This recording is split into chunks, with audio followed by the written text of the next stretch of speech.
Assalamualaikum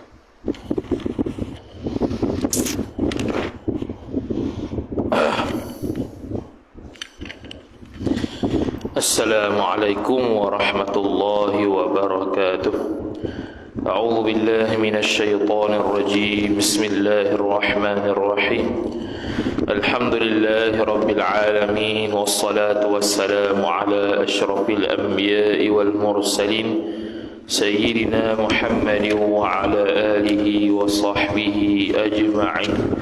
Subhanaka la ilma lana illa ma 'allamtana innaka antal alimul hakim wa la hawla wa la quwwata illa billahil aliyyil 'azim. Rabbi shrah li sadri wa yassir li amri wahlul 'uqdatam min lisani yafqahu qawli wa saddid lisani wahdi qalbi bihaqqi nabiyyika Muhammad sallallahu alaihi wasallam.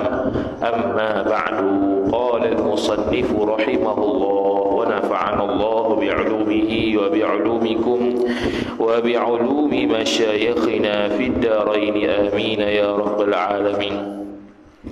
Kata pengarang Syekh Abdul Rashid Al-Banjari rahimahullahu ta'ala, dan kedua rukun tayamum,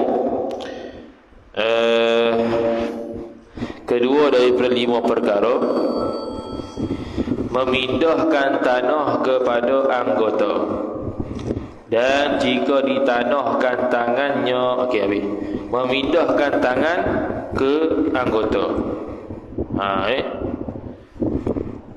Iaitu pindah daripada mana? Pindah daripada tanah ke muka ataupun ke tangan. Dan jika ditanahkan tangannya, tangan seorang akan debu yang ditanahkan ni, bukan ditanah. Jika ditahankan tangannya, tangan seorang akan debu yang dibawa oleh angin, dan disapukan mukanya, muka seorang memadai ia tayamum tu, ataupun ia sapu muka tu. Memadai makna sah. Kalau bahasa Arab panggil in'aqada. In'aqada ni sah, tapi dengan syarat lah, qasad. Janganlah tak ada qasad. Tapi kalau dia diri, dia berdiri senyap gitu ya, pak melekat dengan muka, pak melekat dekat tangan, hak tu tak memadai. Dia kena ada usaha juga mari sapu, walaupun tadi debu tersebut di udara. Dan disertakan niat tayamum yang tersebut pada permulaan, disertakan niat tayamum ketika mana kita nukil, kita pindah dari itu, pada permulaan memindahkan tanah, iaitu start daripada kita ambil daripada udara tu sampai ke muka. Kalau kat tanah, start daripada tanah tu sampai ke muka, kita ada niat situ dah, dekat tanah tu.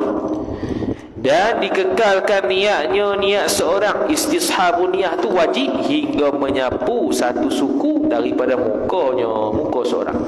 Kalau tidak ada niat ketika on the way tu, wajib tepuk semula, ambil balik. Cuma istishabun niat, kekal niat sampai semua muka ni khilaf ulama, pandangan mu'tamad wajib. Pandangan mu'tamad adalah wajib.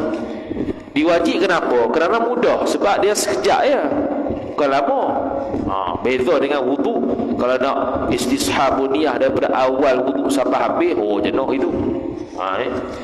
Maka jika hadas ia seorang, kemudian yakni selepas daripada memindah tanah, tengah-tengah pindah tu ketuk, harus menyapu dengan dia. Dengan apa? Dengan anggota tu, dengan anggota tadi, dengan dibaharukan niat. Dengan tanah tu, debu yang tanah diambil tu, dengan dibaharukan niat yang lain pula. Dahulu yakni sebelum daripada menyapu tanah. Sekarang ni dia ambil dah tanah, dia niat dah. Tengah-tengah duit tak sampai lagi sapu muka atau sapu tangan, dia ketuk. Ni tanah ada lagi ni, dia boleh untuk teruskan, tak payah ambil hal baru, tapi niat lain. Niat lain lah, sebab batal tadi, dia pun niat lain dan sapu muka boleh. Tu menakalkan ataupun kita panggil memindahkan tanah ke muka. Kitab kita ni tafsir lah. Kalau kitab Busyra Karim pun tak tafsir begitu. Dia huraikan sikit. Dan yang ketiganya, yang ketiga daripada 5. Dan yang keempatnya, yang keempat daripada 5, dia pun sekali, iaitu menyapu mukanya, muka seorang, dan dua tangannya, dua tangan seorang, serta mukanya dan mana ni, dua tangan serta dua sikunya, dua siku seorang, dengan 2 kali pukul.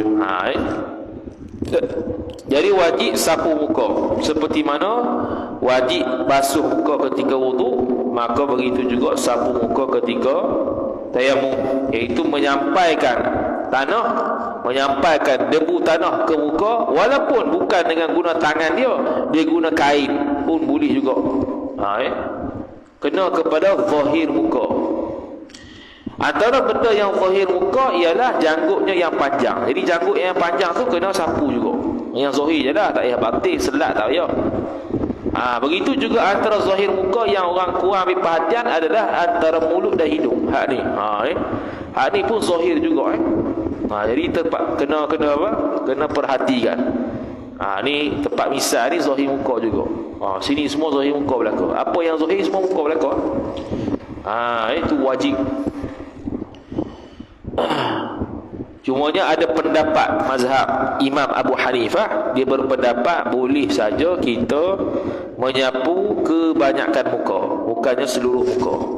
Kebanyakan muka pun madai lah. Tu kata Imam Abu Hanifah, pendapat dia lah, bukan pendapat mazhab Syafi'i itu. Begitu juga sapu dua tangan, kerana ada hadis Nabi sallallahu alaihi wasallam, at-tayammumu darbatani, darbatun lil wajhi wa darbatun lil yadaini ila al mirfaqain. Jelas hadis ini hadis riwayat Imam Tirmizi.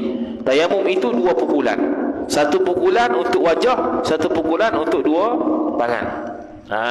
Tu Maka disebabkan tayamum ini menjadi ganti kepada wudu, yang mana wudu adalah salah satunya membasuh tangan, maka begitu juga dihukumkan dalam tayamum ada sapu di tangan sehingga ke siku. Cumanya pendapat ikhtiar Imam Nawawi, pendapat yang bukan pandangan mu'tamad mazhab Syafi'i, tapi pandangan yang tersendiri Imam Nawawi, dia kata wajib sapu sampai kuk saja, tulang kuk ni, tak sampai sini. Sampai sini saja wajib. Sampai sini saja, sampai sini saja wajib, tak sampai sini. Sampai sini ya. Itu pendapat ikhtiar Imam Nawawi, bukan pendapat mu'tamad mazhab Syafi'i. Jadi kalau nak guna hak tu kena taklid pendapat tu lah. Kalau nak basuh sampai sini saja. Ni kuk, tulang kuk sini ya, yang tulang ni. Ini dia panggil kuk. Kalau 2 ku'ain. Sampai sini saja sapu tayamum tu. Bukan sampai siku. Tapi pandangan mu'tamad sampai siku. Kemudian sama ada tayamum mana tadi? Menyapukan muka dia, sekali menyapukan dua. Okey. 2 kali. Dengan 2 kali pukul, iaitu sekali menyapukan muka seorang dan sekali menyapukan 2 tangannya, 2 tangan seorang. 2 kali pukul. Pak untuk muka, pak untuk tangan. Dan tiada ta'yin pukul, yakni tidak tertentu mesti pukul. Bukan kena tepuk kat dadah tu, kat tanah tu, tak mesti begitu. Bahkan jika dihantarkan tangan seorang di atas tanah yang halus debunya debu tanah dan bergantung, yakni melekat dengan tangan seorang dengan ketiadaan pukul, niscaya memadai. Dia letak je, pak, dia lekat dah debu. Okey ya? Tapi kalau letak saja tapi tak ada debu, kena tepuk lah, baru ada debu. Jadi syarat tepuk tu, jadi tepuk tu tak jadi syarat, cuma menjadi syarat kalaulah tanah tersebut tidak berdebu melainkan dengan tepuk. Tapi kalau tanah tu dah halus dah, kita letak pun dah debu dah, okey. Dan kelimanya kelima daripada 6 tertib. Kelima daripada 5 tertib. Wajib tertib seperti mana disebut tadi, muka dulu baru tangan, bukannya tangan baru muka. Maka wajiblah didahulukan menyapu muka atas menyapu 2 tangannya, 2 tangan seorang, sama ada tayamum daripada hadas kecil atau hadas besar atau daripada mandi sunat dan lainnya. Kita dah bagi tahu dah dulu, Mandi sunat kalau tak ada air boleh ganti dengan tanah masalah. Begitu juga kalaulah dia tu habis haid, tak ada air, nak mandi wajib, dia nak setubuh, dia boleh tayamum. Dia boleh setubuh. Tak ada setubuh, isteri nampak air, tak boleh setubuh pula, kena wajib mandi. Ataupun tengah setubuh, tak habis ni, tiba-tiba isteri nampak air, wajib berhenti, pergi mandi dulu. Tu ojeng kawan tu, baru nak habis 3/4 kawan tu berhenti gitu ya.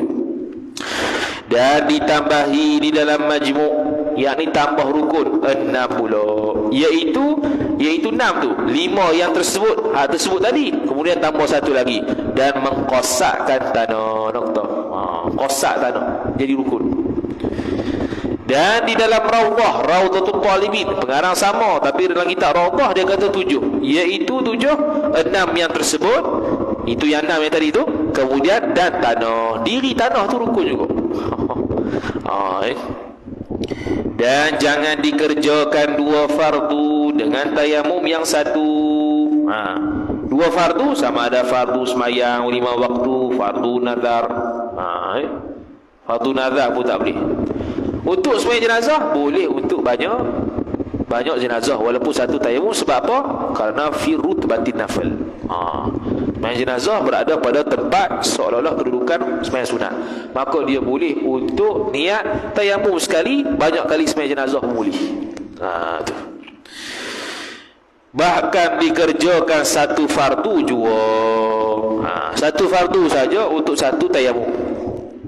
Dan barang yang dikehendaknya seorang daripada segala sunat. Kalau sembahyang sunat, khilaf ulama pandangan mu'tamad boleh berlaku, walaupun sembahyang sunat tersebut di luar waktu sekalipun. Contoh, kita ambil tayamum untuk sembahyang zuhur, kita pun sembahyang sunat sampailah masuk waktu asar pun boleh juga. Masuk waktu asar kita sembahyang sunat asar, kita pun boleh guna tayamum yang zuhur tadi. Masa nak sembahyang fardu asar, barulah ambil tayamum baru. Boleh. Yang sudah masuk waktunya, waktu sembahyang sunat tersebut dahulu, yakni sebelum daripada tayamum. Kita dah bincang tadi panjang lebar waktu-waktu masuknya sembahyang sunat dan fardu. Tetapi jika adalah sembahyang yang kedua daripada 2 itu mu'adah ni ulang, dihimpunkan akan mu'adah itu serta dengan asal sembahyang, iaitu sembahyang pertama dengan tayamum yang satu. Sebab apa? Kerana sembahyang mu'adah jatuh sunat. 3 sembahyang seolah-olah macam sunat: sembahyang jenazah, sembahyang mu'adah, dengan sembahyang budak-budak. Walaupun dia wajib niat fardu, tapi macam sunat, sebab dia tidak ada kewajipan.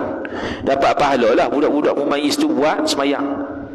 Dan jika diniatkan padanya pada mu'adah akan fardu sekalipun, kerana ada khilaf sembahyang i'adah ni wajib niat fardu ataupun tidak. Khilaf ulama, pandangan mu'tamad mazhab Syafi'i wajib niat fardu.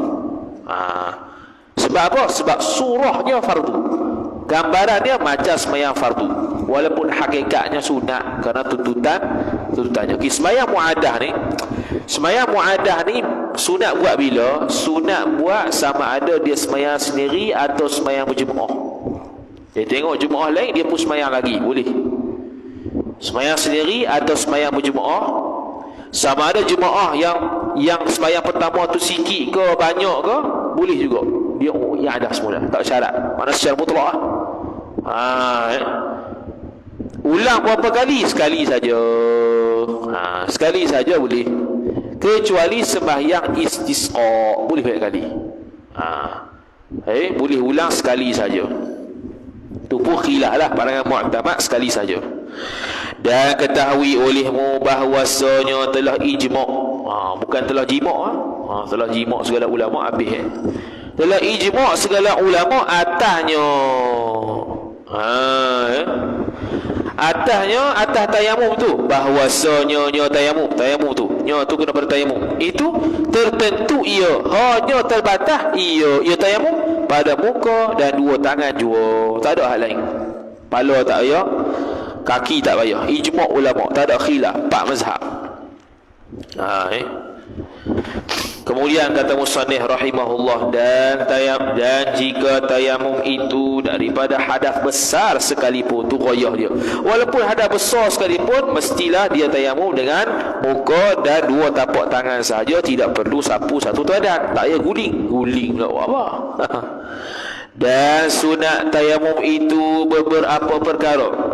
Banyak benda tu, tapi dia sebut sikit je lah. Setengah daripada beberapa perkara, mengucapkan Bismillahirrahmanirrahim tatkala mula pukul debu tanah. Waktu kita nak pukul pah tu, kita pun sapu. Boleh. Sunat untuk baca Bismillahirrahmanirrahim. Walaupun orang tu berjunub sekalipun. Boleh baca bismillah ketika itu, kerana bismillah dia tu untuk tayamum. Bukan bismillah tu kerana nak baca Quran sendiri dah. Dan setengah daripada beberapa perkara tu, menyapu muka pihak atas ke bawah. Macam wuduk lah, kita sapu atas dulu baru bawah, bukan bawah ke atas. Macam wuduk pun sunat begini. Dan setengah daripada beberapa perkara tu, mendahulukan tangan kanan atas yang kiri je. Kalau mula kiri dulu baru kanan, makruh. Kalau mula kiri dulu baru kanan, hukum dia makruh. Dan mensedikitkan debu dan dijarangkan anak jari. Sedikitkan debu dan menjarangkan anak jari. Sebab apa nak jarang anak jari? Supaya dia tu sikitlah debu tu ya. Dia jarang jari, dia tepuk gini, untuk menipiskan debu, supaya taklah berdebu sangat kat muka tu. Dan menyelak-nyelakti akan anak jarinya jari seseorang jika sudah sampai debu yang di debu tanah antara anak jari. Dan jika tiada sampai, maka wajib ia selak. Macam wuduk lah. Kita wuduk dah sampai dah air, tak wajib selak, sunat saja. Kalau tak sampai air, melainkan selak, kita wajib selak. Selak jari, ibu kaki jari, ibu jari kaki, ibu jari tangan. Jari tangan dengan jari kaki. Tu sunat selak. Kalau sampai dah air, tak sampai air, wajib selak. Dan menghadap kiblat khilaf ulama, adakah dia rukun ataupun sunat? Khilaf ulama. Pandangan mu'tamad sunat, sebagian ulama kata wajib hadap kiblat dulu. Jadi kalau dia tak tahu kiblat, dia kena ijtihad dulu. Kalau atas kata wajib ya. Dan beberapa perkara lagi hendaklah dituntuti di dalam kitab yang panjang-panjang, mutawwalat. Sebab takut saya kita malas pula. Malah apa yang panjang ni, panjang sangat usaha ni cerita. Kita pun dia kata utlub ilal mutawwalat. Bukan kitab yang bernama mutawwalat, kitab yang mutawwalat. Dia isi sifat tu. Bermula yang membatalkan tayamum itu 3 perkara. Pertama daripada 3, segala yang membatalkan wudu. Dahulu itu, dulu tu lah, keluar sesuatu daripada kubur-kubur, sentuh laki perempuan, sentuh farah, batal juga tayamum. Maka manakala tayamum seseorang, kemudian maka berhadas ia seorang, batallah tayamumnya, tayamum seorang yang ada ia tayamum tu daripada hadas asghar, hadas kecil. Dan tiada batal tayamumnya seorang yang daripada hadas akbar. Hadas besar tak batal. Kalau dia tu tayamum untuk hadas besar, tiba-tiba ketuk, maka batal hadas kecil ya. Dia kena tayamum lain, tayamum ganti hadas kecil ya, bukan ganti hadas besar. Macam wuduk lah, macam mandi wajib lah. Mandi wajib kita mandi, adakah memadai sekali, meliputi sekali hadas kecil? Khilaf ulama, pandangan mu'tamad meliputi sekali. Cuma bila kita ketuk dan batalkan wudu, maka dia batal wudu, kena ambil lain. Itu ya. Dan kedua daripada 3, mengetahui akan ada air. Dan jika sedikit sekalipun air tersebut, dia tahu ni tak semesti yakin, sama ada zat, syak, waham, seperti mana kita bahas tadi. Hingga jika berkata seorang bagi perhimpunan orang, Perhimpunan orang ni mana orang ramai. Dia buat pengumuman. Tayamum aku mengharuskan kamu air. Jika berkata seorang bagi perhimpunan orang tayamum. Sambung tu bagi perhimpunan orang tayamum. Yang ni orang pakat berkumpul nak tayamum belaka. Lepas tu dia pun mari sebut gini. Maqul qaul. Aku mengharuskan kamu air ini. Dia beri. Dia kata, mu nak guna boleh ya, aku guna. Ni milik aku dah, tapi nak guna. Padahal memadai seorang jua. Padahal memadai, yang ni cukup air tersebut untuk seorang jua, seorang saja. Batal tayamum sekaliannya. Dia di tempat orang yang nak tayamum belaka. Contoh 5 orang. Lepas tu seorang ni mari kata, aku harus kamu ni ambil air ni. Maka batal semua. Padahal air tersebut kalau digunakan pun memadai untuk seorang saja, maka batal tayamum sekalian orang tadi. Batal habis. Batal apa? Batal habis. Walaupun tak boleh guna 5 orang tu, boleh guna seorang je, batal juga 5. Lepas tu macam mana? Hak yang seorang tu pergi ambil wudu, hak lain tu ambil tayamum semula. Sebab apa? Dengan syarat habis air. Habis air dulu. Kawan tu ambil wudu, habis air. Tahakkuk dah habis air. Maka dia pula tayamum sekali lagi. Batal sebab apa tadi? Sebab ada air, walaupun sikit.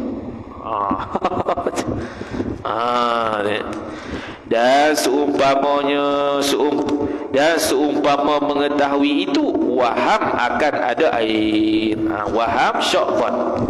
Maka setengah daripada waham itu melihat, yang melihat oleh seorang akan qafilah, akan rombongan atau awan yang tebal pada hampirnya seorang. Awan tebal ni mendung ada waham nak hujan. Bila ada waham nak hujan, tak boleh tayamum, ataupun dia tayamum batal, jadi batal. Tiba-tiba tak jadi hujan, ambil air semula tayamum. Sebab tayamum tadi sudah batal kerana ada waham, ada air. Atau alang-alang fata morgana dan lainnya daripada barang yang diwaham ada air serta orang tersebut, ataupun serta tempat tersebut. Padahal tayamum seorang sebab ketiadaan air, maka batallah tayamumnya. Tayamum seorang jika ada ia tayamum tu. Noktah situ. Sebab ketiadaan air, noktah. Kemudian batal tayamumnya seorang jika ada ia seorang. Jika ada ia tayamum dahulu, yakni sebelum daripada masuk waktu pada sembahyang, dengan bahawa ada ia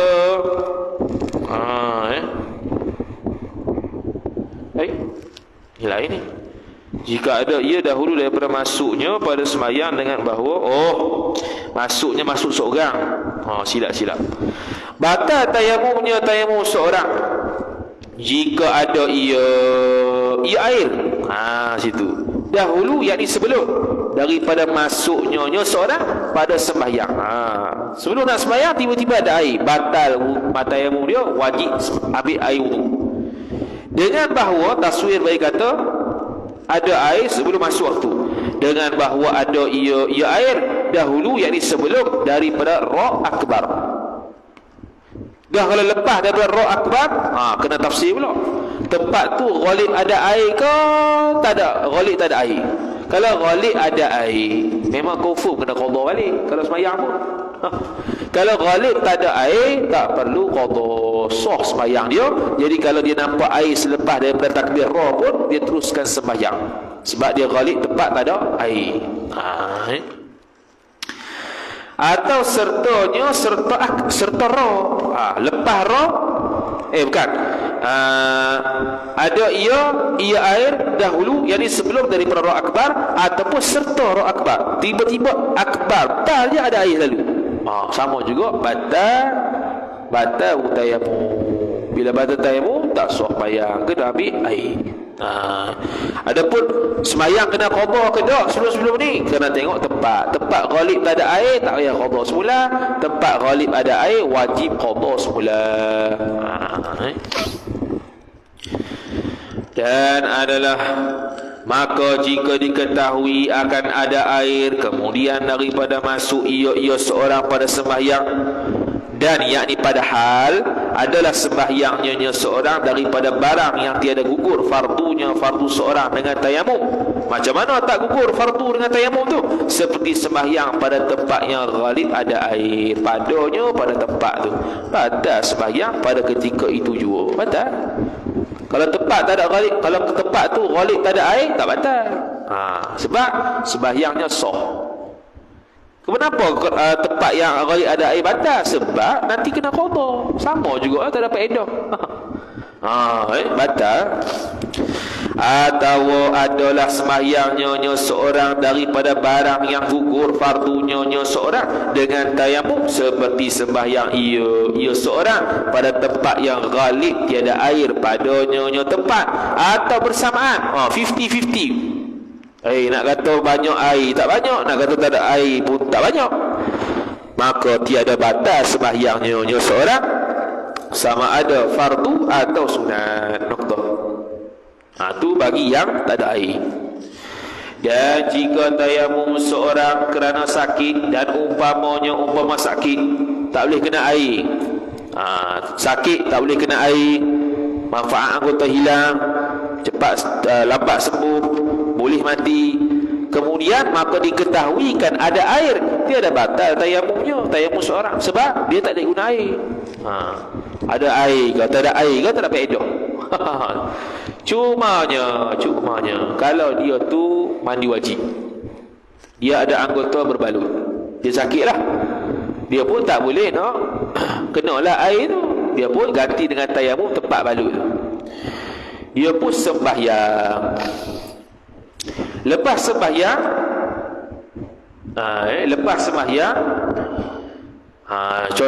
sembahyang tiba-tiba dia pun sembuh. Dia sembuhlah beberapa hari. Lepas sembuh, wajib dia basuh tempat yang tak kena air tu. Niat mandi wajib. Wajib niatkan semula mandi wajib, basuh tempat yang tak kena air tadi sebab ada balut. Sembahyang kena qada ke tak, itu kena tengok syarat ada ke tak pada anggota tayamum. Kalau balut, kalau ada kena wajib qada lah. Tak payah kata tunggu sakit. Orang wuduk biasa pun kalau dibalut pada anggota tayamum memang wajib qada secara mutlak. Kalau dibalut pada tempat yang lain tidak ada masalah, sah sembahyang dia. Dia ada perincian banyak lah, tu salah satu lah. Perinciannya banyak. Salah satu tu mudah-mudah dia bagi. Tu kita pernah jawab soalan tu. Itu dia cari. Ada orang 3 kali lah soalan tentang kena wajib ulang mandi ke semula ke tak. Itu dia cari, tak jumpa-jumpa lah, kali jumpa juga dalam kitab Syarah Minhaj.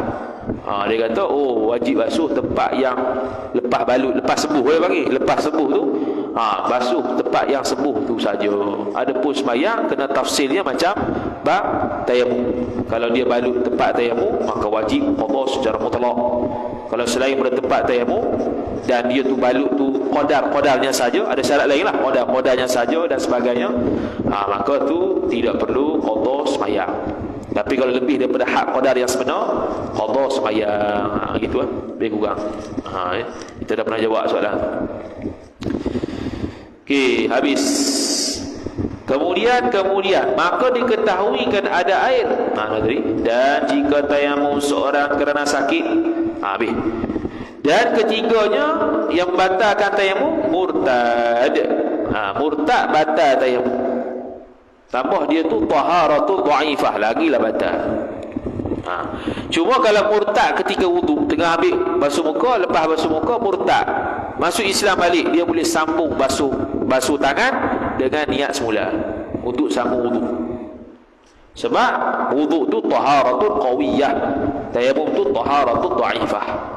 Wal iyadzu boleh berlaku. Wal iyadzu billah. Ai a'udzu billah. Dia panggil jumlah khabariyah lafzan insya'iyah ma'nan.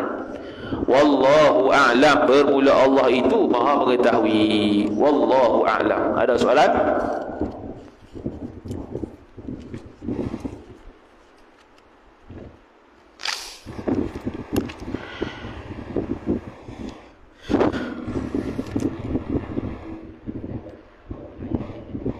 Tak boleh tu haram.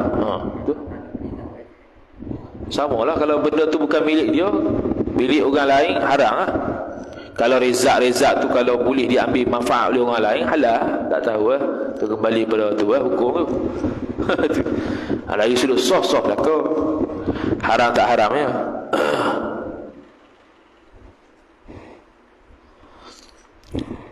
Lagi? Tu. Gelak seorang-seorang lah. Ada kenangan tau. Weh, keroi.